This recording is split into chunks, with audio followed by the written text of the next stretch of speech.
चलिए दोस्तों, आज हम इस वीडियो में the rise of retail investors के बारे में बात करेंगे। अगर मैं आपको पूछूं who is the dominant investor in the Indian stock market, तो आप 2 साल पहले या 3 साल पहले आप मुझे बताते FIIs और DIIs, but the game has now been completely changed by the retailers. Now if you look the powerful participants in the stock market, then they are the retail investors. They are influencing the trends and also they are influencing the volatility.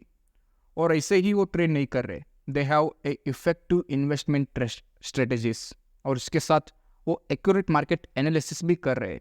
So the retail investors are now very powerful in the Indian stock market. और उसी के साथ एक interesting चीज़ के बारे में आज हम बात करने वाले हैं। हम बहुत सारे डेटा के ऊपर डिस्कशन करेंगे और आप भी सोचेंगे कि रिटेल इन्वेस्टर्स इतना पावरफुल कैसे बने।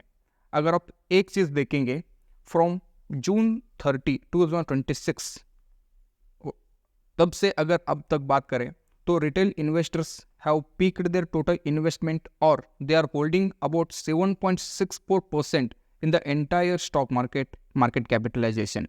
यानी कि जो मार्केट का वैल्यू है उनमें से 7.64% रिटेलर्स ओन करते हैं।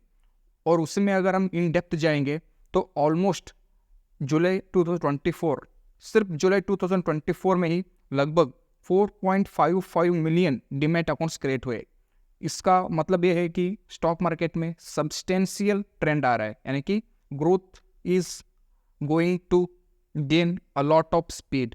और उसी के साथ एक और चीज़ देखेंगे तो लगभग 762 ऐसे कंपनीज है, वहाँ पे मोर देन 50,000 रिटेलर्स है, यानी कि retail investors are more than 50,000। That represents almost 43% of NSE listed firms. और एक और चीज़ ये बहुत ही इंटरेस्टिंग है, लगभग 54 कंपनीज ऐसे टोटल इंडियन स्टॉक मार्केट में जहाँ पे 1 मिलियन से ज़्यादा रिटेलर्स है, यानी कि लगभग 10 लाख से भी ज़्यादा रिटेल शेयर होल्डर्स हैं। सो these are quite interesting numbers. The participation of retailers are increasing day by day. और उससे के साथ एक और इंटरेस्टिंग चीज़, यानी कि एक डरावनी नंबर है, but still we have to look at this number also. तो एक और इंटरेस्टिंग चीज़ अगर आप देखेंगे तो Q1 ऑफ फाइनेंशियल 21 में रिटेलर्स का जो पोर्टफोलियो था उनमें सबसे ज़्यादा लार्ज कैप्स थे और स्लोली उनका लार्ज कैप से जो इन्वेस्टमेंट है वो डिक्रीज होते होते यहाँ पे स्मॉल कैप या मिड कैप में ज़्यादा उनको इंटरेस्ट लगने लगा है। अगर आप देखेंगे इस नंबर को, लगभग 75% of their portfolio was invested into large caps. But मैं यहाँ पे बात कर रहा हूँ टॉप 200 NSE लिस्टेड कंपनीज में, राइट। और अभी आप देखेंगे तो Q1 ऑफ फाइनेंशियल 25 में इट हैज़ डिक्रीज टू 65.2%। तो लगभग उनका जो इंटरेस्ट है it is going from large cap to small cap and mid cap. ये एक शॉकिंग चीज़ है और दिस इज़ क्वाइट अब्सर्ड। और यहाँ पे थोड़ा रिस्क भी ज़्यादा होता है, यानी कि यहाँ पे मार्जिन ऑफ सेफ्टी थोड़ा कॉम्प्रोमाइज़ होता है। अगर हम इसी के साथ देखेंगे देन इनका जो इंटरेस्ट है IPO में वो लगातार बढ़ता जा रहा है। लगातार मतलब लगातार यहाँ पे अगर आप देखेंगे तो लगभग 36 IPOs में they pour into more than $10.6 billion worth of money. और उसके के साथ अगर आप IPO में उनका होल्ड देखेंगे तो they are getting oversubscribe. अब अगर आप on an average retail participation देखेंगे वो लगभग 12 टाइम यानी कि 12 टाइम्स ओवर सब्सक्राइब हो रहा है। That is quite interesting. और एक और चीज़ यहाँ पे अगर आप देखेंगे तो फिलहाल आज के मैं बात कर रहा हूँ तो कुछ ही दिन पहले एक्सिकॉम टेलीसिस्टम्स का एक IPO आया था। तो वहाँ पे रिटेलर्स ने इतना वहाँ पे इन्वेस्ट किया, इतना सब्सक्रिप्शन किया और उतना उसका डिमांड था, तो लगभग उसका सब्सक्रिप्शन 120 टाइम्स बढ़ गया। मतलब लगभग जितना अमाउंट रिक्वायरमेंट था उससे भी ज़्यादा, मतलब 120 टाइम्स ज़्यादा अमाउंट उनको वहाँ पे दिया मिला। बट एज पर अलॉटमेंट्स उनको जितना चाहिए उतना ही वो ले सकते हैं। और उसका इफेक्ट ये हुआ तो लगभग कंपनी का शेयर्स जैसे ही लिस्ट हुआ मार्केट में वहाँ से 200% ऊपर चला गया, यानी कि 200% भाग गया।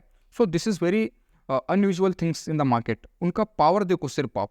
तो उसी के साथ अगर आप म्यूचुअल फंड्स में देखेंगे तो retailers are totally equity oriented investors. उनका जो 86% of the investment is going only into equity schemes. अगर आप डेट स्कीम्स में देखेंगे तो लगभग 9% है।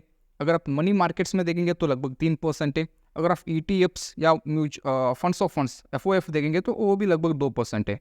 Then that means equity investments जो है उसमें उनको ज़्यादा इंटरेस्ट है. सो रिटेलर्स उनका जो एवोल्यूशन है वो बहुत ही डेंजरस तरीके से हुआ है. Now they are totally controlling all the markets. तो यहाँ पे एक और चीज़, एक चीज़ over the period of time जो हमने रिसर्च किया है, हमें पता चला है कि द ट्रेडिशनल ट्रेंड जो था लाइक रियल इस्टेट में इन्वेस्टमेंट करना, वो ट्रेंड अब धीरे धीरे से चेंज होके अभी वो सारा का सारा इन्वेस्टमेंट स्टॉक मार्केट में आ रहा है. Like it is favouring investment.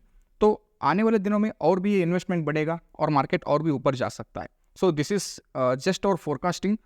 You can make the deep analysis of that. So that's why मैं स्टार्टिंग में ही बता रहा था like retail investors are the new king of stock markets. So thanks for watching. God bless you all.